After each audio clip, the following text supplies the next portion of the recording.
guys, ito pala yung tatanim ko, siling labuyo tsaka kamatis. Tapos ito yung mga paso kong gagamitin. Wala kaming lupa, kaya sa paso ko lang ilalagay.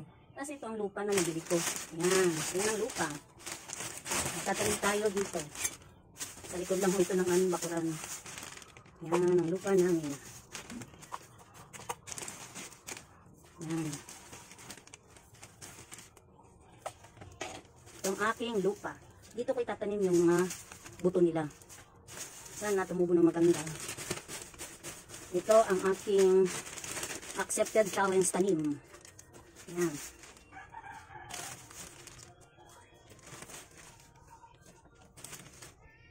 Yan ang lupa ko na meron na siyang fertilizer. Sobra lang ito sa mga nilagay kong lupa sa ibang halaman namin sa harapan ng aming bahay. Yan. Bali meron na yan fertilizer.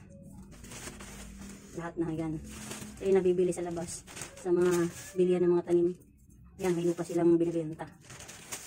Ito na yung mga buto natin ay tatanim. Yan, lalagay na natin dito sa nilagay kong lupa. Yung mga buto. Yan. Yan. Ito. Yan yung mga buto ng sili. Siling labuyo. Yan.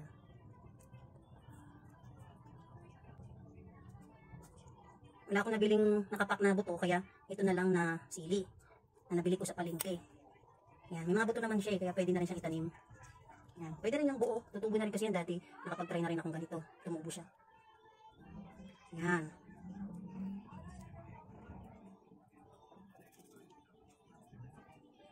Yan mga tanim natin.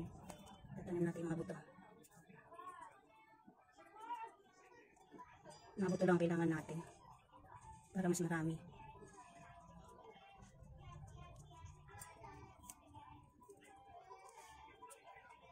Ayan guys, na.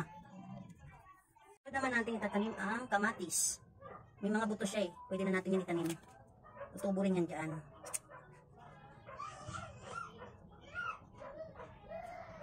Ayan.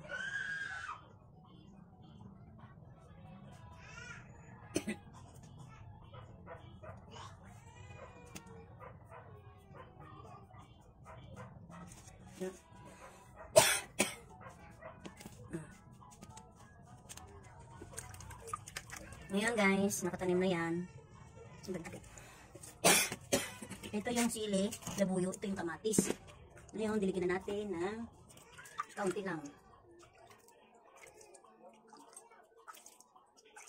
Saka natin ilalagay yan doon sa harapan. Yan, okay na guys. Ito ang aking tanim challenge.